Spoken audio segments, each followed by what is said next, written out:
साथियों, अभी हाल ही में मैंने किर्गिस्तान में यसीओ डिफेंस मिनिस्टर्स मीटिंग में भारत को रिप्रेजेंट किया। वहां भी न्यू वर्ल्ड ऑर्डर पर मैंने अपने कुछ विचार रखे। मैंने वहां कहा कि हमें खुद से यह पूछना होगा कि क्या हमें एक न्यू वर्ल्ड ऑर्डर चाहिए या एक ऐसा वर्ल्ड ऑर्डर चाहिए जो ज्यादा ऑर्डरली हो। क्योंकि इस बदलते दौर में हमें ऐसी व्यवस्था की आवश्यकता है जहां हर व्यक्ति को सम्मान और गरिमा मिले और जहां कोई भी मतभेद विवाद का रूप न लेने पाए और कोई भी विवाद विनाश का कारण भी न बने। और यह मुद्दा आज के सबसे महत्वपूर्ण मुद्दों में से मैं मानता हूं कि एक है। हालांकि यह हमारे लिए अच्छी बात है कि हम इस न्यू वर्ल्ड ऑर्डर की जरूरतों को भी समझ रहे हैं और इसके डिफरेंट डायमेंशंस के अनुसार खुद को हम बदल भी रहे हैं। इसका एक उदाहरण यदि मैं आपको दूं तो आप देखिए कि अभी ऑपरेशन सिंदूर को लगभग 1 साल पूरे हो गए हैं और हमारा ऑपरेशन सिंदूर भी इसी न्यू वर्ल्ड ऑर्डर का एक सिंबल है। और वह एक ऐसा मोड़ था जिसने पूरी दुनिया को यह संदेश दे दिया कि भारत अब उस पुरानी सोच के साथ चलने वाला भारत नहीं रहा, जहां हमारी धरती पर आतंकी हमले हों और हम केवल डिप्लोमेटिक होकर बयान जारी करते रहें। मनसा वाचा कर्मणा आगे बढ़ते हुए हमने कर्मणा भी अपने फॉर्म कमिटमेंट को दिखाया है और पूरी दुनिया ने उसे देखा है। और प्रधानमंत्री मोदी के नेतृत्व में हमारी सरकार का यह स्टैंड रहा है कि किसी भी आतंकी गतिविधि को किसी भी सूरत में बर्दाश्त नहीं किया जाएगा। और हमने आतंकवाद के खिलाफ सर्जिकल स्ट्राइक, एयर स्ट्राइक और पहलगाम की घटना के बाद ऑपरेशन सिंदूर की कार्रवाई की है, जिससे सारा देश अच्छी तरह अवगत है। यह आतंकवाद के खिलाफ हमारे स्टैंड का यह एक मैनिफेस्टेशन है। साथियों, आतंकवाद एक विकृत मानसिकता है और यह पूरी मानवता पर कलंक है। आतंकवाद के खिलाफ लड़ाई सिर्फ सुरक्षा से जुड़ा हुआ यह सवाल नहीं है, यह मानवता के मूलभूत मूल्यों की रक्षा की यह लड़ाई है। यह उस बर्बर सोच के खिलाफ लड़ाई है जो सभी मानवीय मूल्यों के खिलाफ है।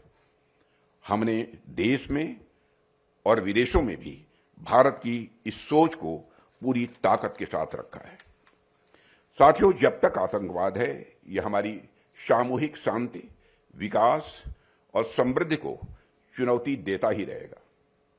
कई बार आतंकवाद को मजहबी मुलम्मे में लपेटकर या किसी हिंसक विचारधारा से जोड़कर उसे जायज ठहराने का भी प्रयास किया जाता है।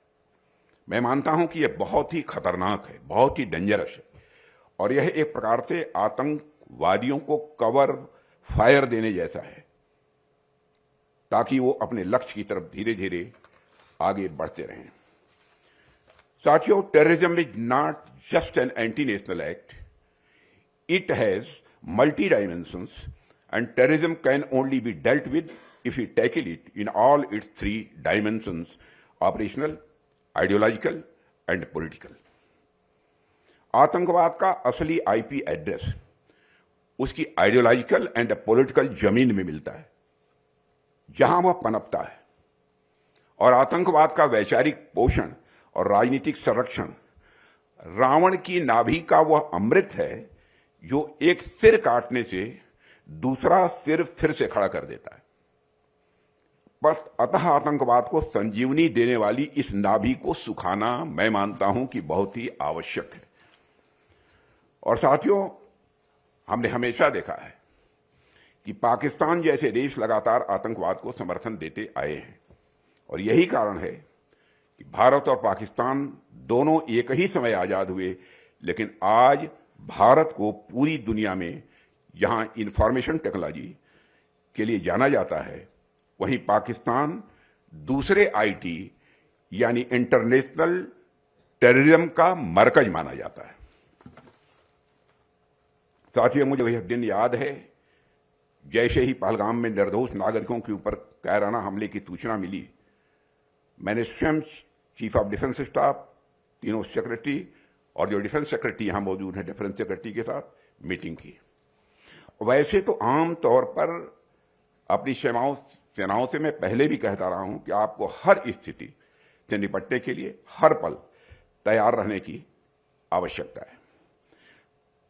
लेकिन उस दिन जब मैंने उनसे पूछा, डिफेंस सेक्रेटरी यहां पर मौजूद हैं, उस दिन मैंने पूछा कि ऑपरेशन करना है, उसके लिए तैयार हैं।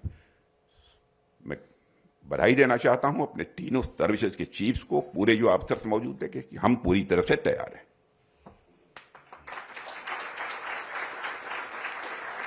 उसके बाद हम लोग प्रधानमंत्री जी के साथ बैठे, प्रधानमंत्री जी को सारी स्थिति की जानकारी दी गई और यही बात प्रधानमंत्री जी के सामने उन्होंने कहा और प्रधानमंत्री जी की अनुमति से उसके बाद फिर जो ऑपरेशन प्रारंभ हुआ उसकी आप सबको जानकारी है। और जब मैंने पूछा कि पूरी तरह से तैयार हैं, तो इस प्रश्न का भी उत्तर यही मिला मुझे कि हम पूरी तरह से तैयार हैं। और उसके बाद जो कुछ भी हुआ उसको बहुत डिटेल में जाकर बतलाने की आवश्यकता नहीं है, आप सब उससे अच्छी तरह परिचित हैं।